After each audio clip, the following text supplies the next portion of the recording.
Hello and welcome again to our continuing reflections on these weekend readings for our celebration, this time the 22nd Sunday of the year of what we know as the sea cycle. And the readings, once again, this time the first reading comes from the book of Sirach, chapter 3, verses 17 through 18, and then verse 20, and then verses 28 through 29. So they do a little abbreviation with those readings to give us a certain sense. We'll talk about that a little bit later, the message that is being communicated by that section of the book of Sirach. The second reading from Hebrews, chapter 12, verses 18 and 19, verses 22 through 24, the first part of that. And finally, the Gospel according to Luke, this time chapter 14, verses 1, and then verses 7 through 14. Now, in chapter, and again, as we have mentioned a number of times, each chapter recorded in Luke follows from the one previously. The message is not in isolation from itself, but connected to what has gone before, and often leads to what continues. Chapter 1, verse 1 rather, of chapter 14 begins by pointing out that Jesus is on the way once again to Jerusalem. That continues to be an ongoing thought, that all of these events that are narrated by Luke are taking place in the great journey that will ultimately bring Jesus to Jerusalem. Here, Jesus, in verse 1, heals a man who has suffered from dropsy, and it pictures the Pharisees as watching Jesus. Now, in fairness to Luke, the Pharisees in his gospel are not always after Jesus, as they might be in some of the other gospels. But when they watch him, one wonders, one could be positive and say they are watching him to see what he does positively, to hear what he has to say in terms of his teaching, or a more pessimistic view, they are watching him to see if they can find some fault with what he is doing. Anyway, chapter 14 divides into a couple of parts. The first part then is verses 1 through 6, where the healing of the man who suffers from dropsy takes place, and where the Pharisees watching Jesus, hopefully that he does not do anything lawfulness wrong, that is, particularly on the Sabbath. The second part, as we will see today, talks about places at table and invites those invited to consider their place. This would be verses 7 through 10. And then the third part, where Jesus addresses the host himself, which would be verses 12 through 14. All right, with that in mind, let's look a little bit at what is the background here for this particular episode. Jesus is invited to dinner at the home of a leading Pharisee on the Sabbath.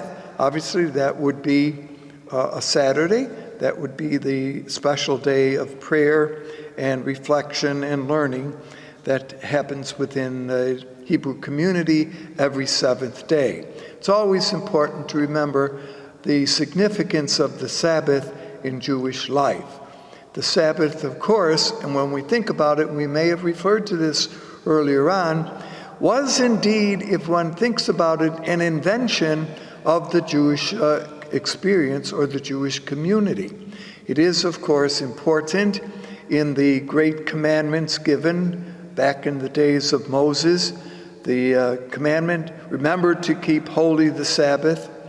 But why was it an invention of Judaism? Because prior to this, there was no break in the week. In the counting of days, especially for those who were workers, every day was a work day. So it was no break. And what the Hebrew community develops Now, certainly the Sabbath is considered to be a day of rest, and that's important to know. The significance was not a day necessarily of worship, but a day of rest. Why? Because in the psyche of the Hebrew community, to work every single day was not a healthy experience. And when we think about it, even in our society, we have days off. Generally, it's Saturday and Sunday, although exactly whether that's days off is questionable. But certainly it is a break from the routine. And so Judaism introduces into the culture of their time this obligatory day of rest, this day off. It gave a day in which the ordinary person, worker, did not have to be out in the field or doing whatever particular tasks they were being assigned. So that's why in the New Testament, particularly in the Gospels, Pharisees place a great deal of importance on the Sabbath because it was a day of rest, but on this day of rest was a day in which the community was offering the opportunity to remember God, to remember that all gifts came from God, and to remember that the strengths that they had were also connected to God. So I pause there to once again highlight why concern for the Sabbath was so important, particularly in the eyes of the leaders, often the scribes and Pharisees, as they are mentioned, and why they watched Jesus to make sure that the Sabbath obligations and the privileges of the Sabbath are being kept. Suffice it to say that Jesus is invited now to the home of a Pharisee on the Sabbath. That's important to see, that Jesus is invited by a Pharisee. Now, not all Pharisees, therefore, are, as we sometimes unfortunately have portrayed them, antagonistic to Jesus. In this case, we're not sure why Jesus is invited, but nevertheless that he is, and yes, it is true they are watching to see what he does. So as now this little section of the gospel that we hear, as they are seated at table, now exactly where Jesus is seated is interesting, because when he makes his observations, where is he exactly in the arrangement of the table setting? Jesus gives this little parable where he notices that certain people take certain places at the table. Now, it is true, and we will notice this again, that in the society of Jesus' time, social status was very important. So, some people wanted to be, well, where was there a head of the table, as we kind of see it maybe as pyramidal, that is, leading to a high point.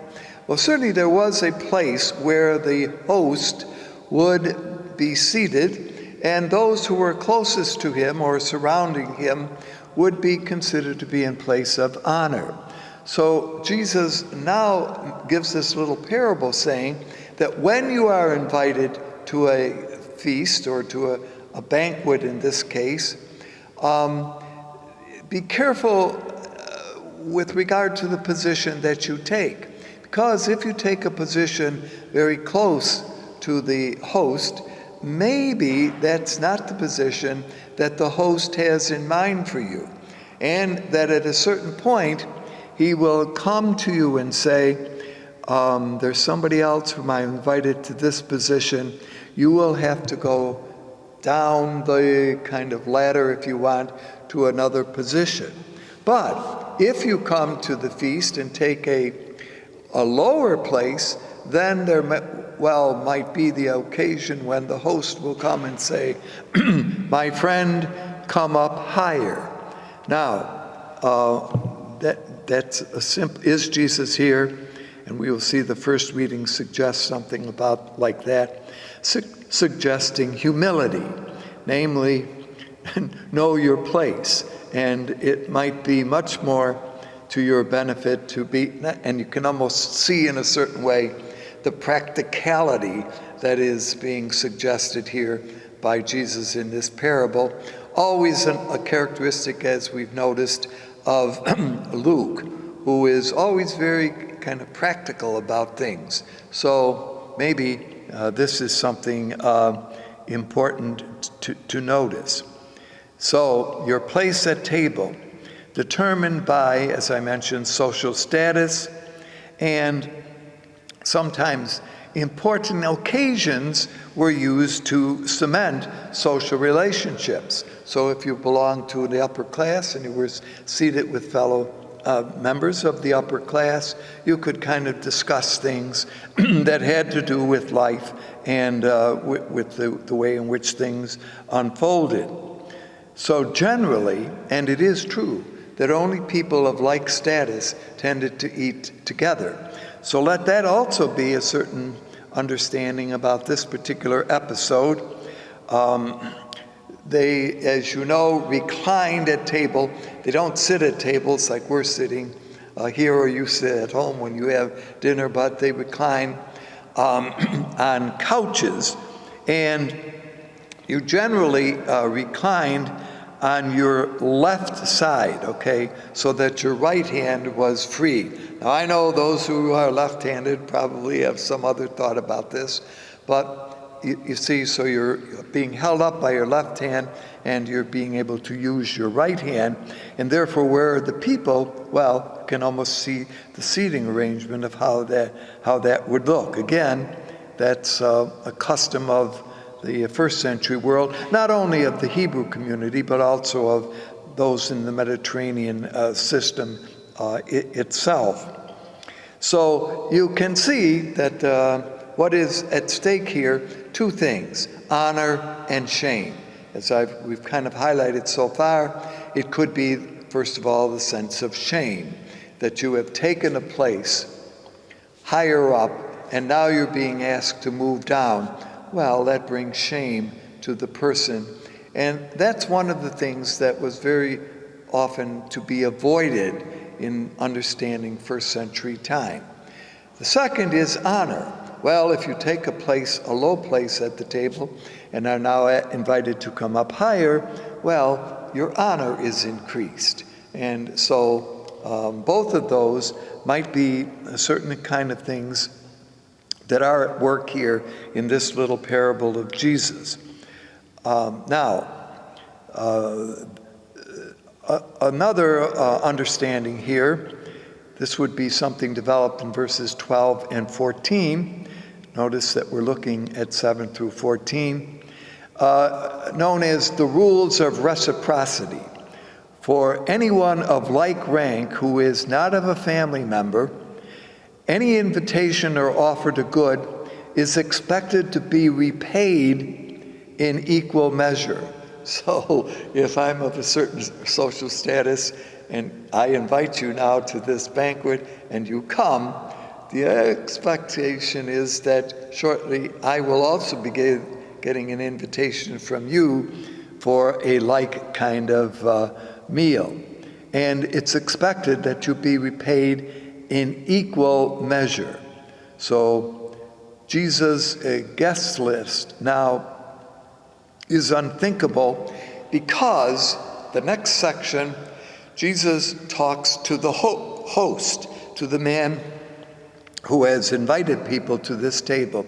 He said, next time, or when you invite someone to this table, don't invite those who can repay you.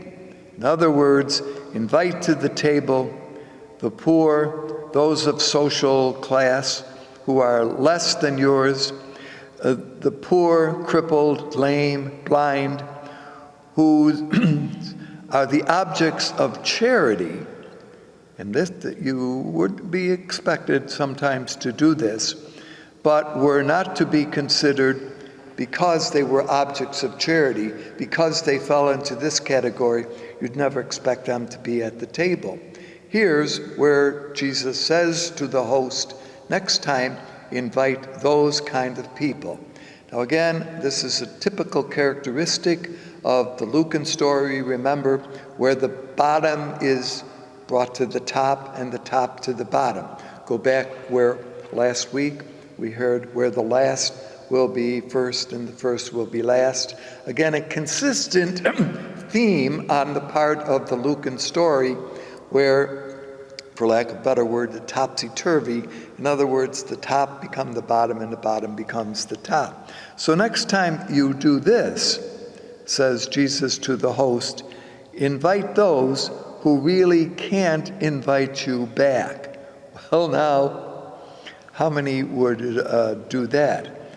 Well, was that a kind of concern for the early Christian community that when they were engaged in these dinners, and remember that much of the early church, little communities that we understand were being formed after the time of Jesus, would be small household communities. We call those today household churches. Those were probably the way in which the early community of Christians developed. And who did you invite to them? Well, your own household. That would certainly be well, depending on, and as we've noticed, that many of those who belong to the Lucan community are well-to-do. They are not the socially poor, but are the socially well-off. So who would they invite? Well, fellow Christians who were certainly of the same rank and background as they were. Is Jesus here pictured as saying, don't just invite them. Don't exclude the poor who, as I mentioned, often were considered to be objects of charity. Yes, we will help them. Yes, we will take care of, by funding, needs for the poor. But as far as they're eating with us, as far as they're being equal to us in that way, often they were not. So all of that is perhaps part of this little message this time. Now, when you invited the poor, did the rule of reciprocity necessarily cease? Yes, the poor couldn't invite you back to dinner, the host, but there was a certain expectation that if the poor came to a household of a well-to-do and enjoyed a dinner, they did owe him something. See, so lest one think that the rule of reciprocity simply ceased and desisted because you were not financially or economically able to meet the level of your inviter, that was also not true. So honor and shame both need to be respected here, and that, of course, you have to say, well, what exactly could those who were the poor, the unexpected invitees to the table to give? Well, as the early Christian experience is developing, all were considered to be equal. Remember that Paul, in one of his letters, says that among Christians there are neither male nor female, rich or poor, slave or free person, male or female, all are one. And so that thought is still kind of behind the understanding that Luke brings to this simple little story of what is one's place at the table. Meals, of course, and we see that this was the basis for the development of the Christian experience, were where social and, everyday activities were understood, shared, and discussed. So everyone, from Luke's point of view, should be considered at the meal an insider, not an outsider. For a moment, let's look at the book of Sirach. Sirach belongs to a tradition known as the wisdom writings. We have seen and often on the weekends get a first reading from one of those works. In the Middle Eastern culture, we do know, and this is brought out in this little section that we hear this time, which might be called a discourse on humility. Humility is setting oneself perhaps a step behind one who rightfully belongs to a certain stature. So you can almost see where the servant or the slave, the master or the well-to-do or whoever, the honorable one, would move first, and this person would step behind. I've seen a lot of movies and enough to see that was often the case. One will never risk overstepping one's status or claiming more honor than is deserved. So that's what humility is. Always, I suppose we might say today, remember your place. And one's humility should increase as one's status does. Don't reach for expectations that are beyond your grasp. Don't try to do what is beyond your strength. So there's a lot of thought here, not simply in terms of social status, but also in terms of the whole quality of humility itself. There's only one way, however, to discover that we are attempting the impossible, and that is to try failure. So in a certain way, humility invites the individual to recognize their limitations. And you only know your limitations when you reach a little bit beyond where you are.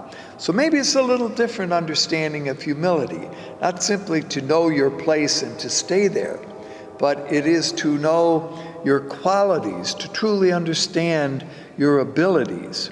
Humility, of course, the very word means to stand on the ground, to know, your place, yes, but can that place be enriched? Can one's life become a little bit more?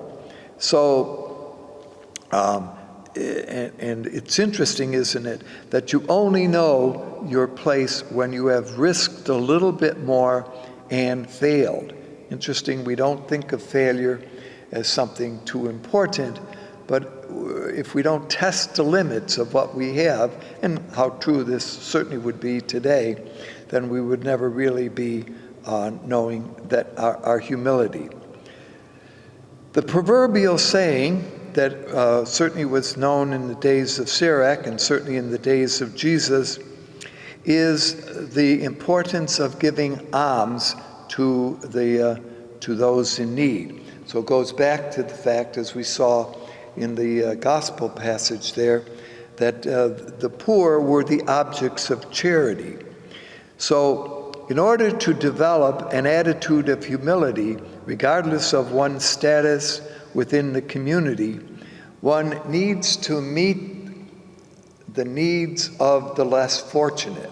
Now, this would be true of everyone, no matter what their status was in life, to make sure that the needs of the poor were met. And almsgiving is always mentioned, is it not, in the Hebrew Bible as very important.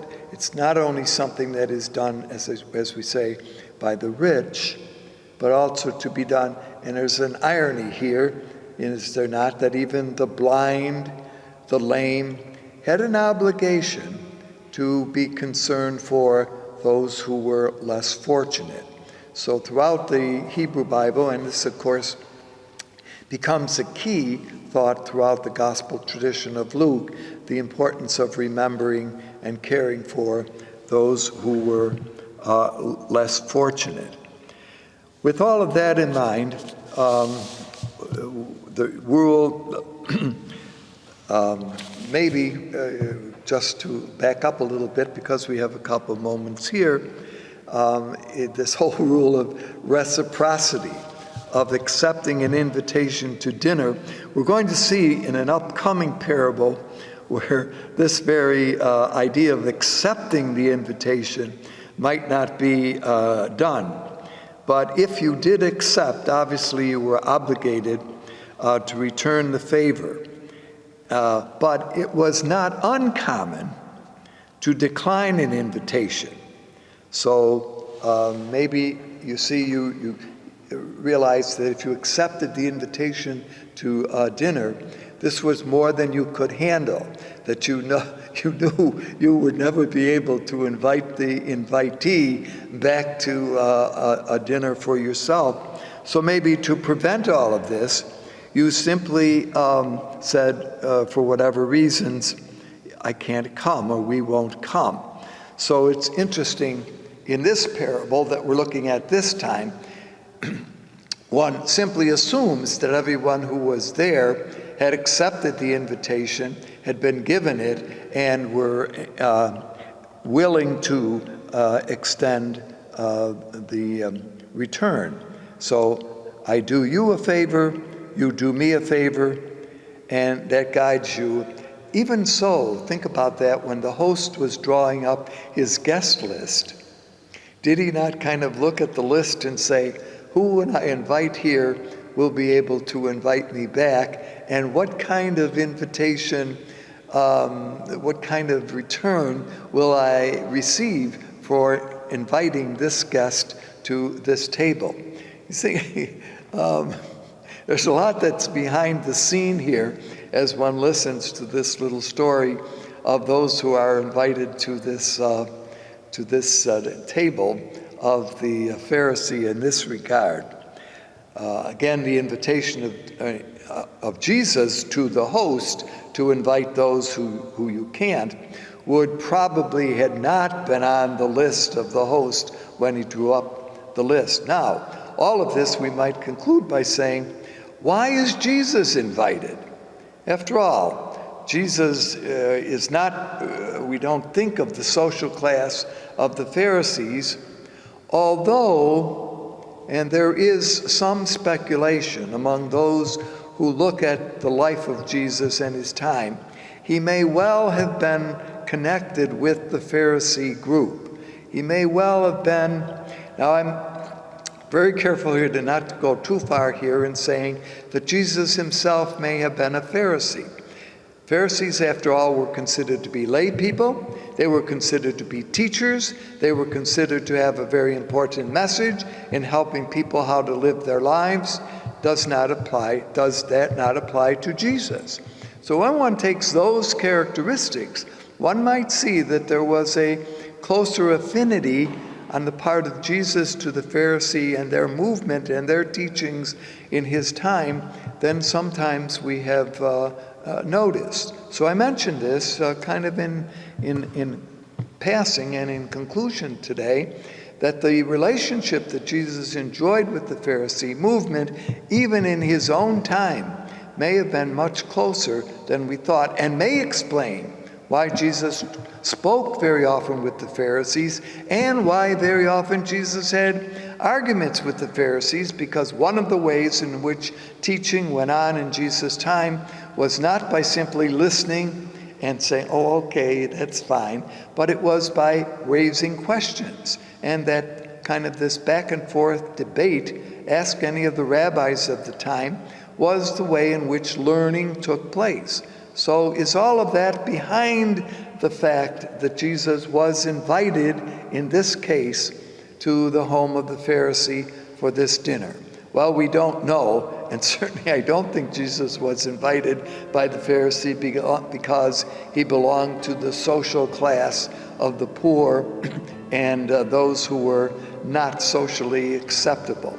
So once again, it's interesting, is it not, as we hear this account this time in Jesus' teaching, that he is invited, that he is a guest, that he is not shamed, and that he brings, perhaps when one thinks about it, honor to the table of the Pharisee. Well, we are brought to the table of the Lord each week, and we bring honor to Jesus when we, is it not true, carry out the message of taking care of the needs of others. Thank you for being with us, and hope to see you again.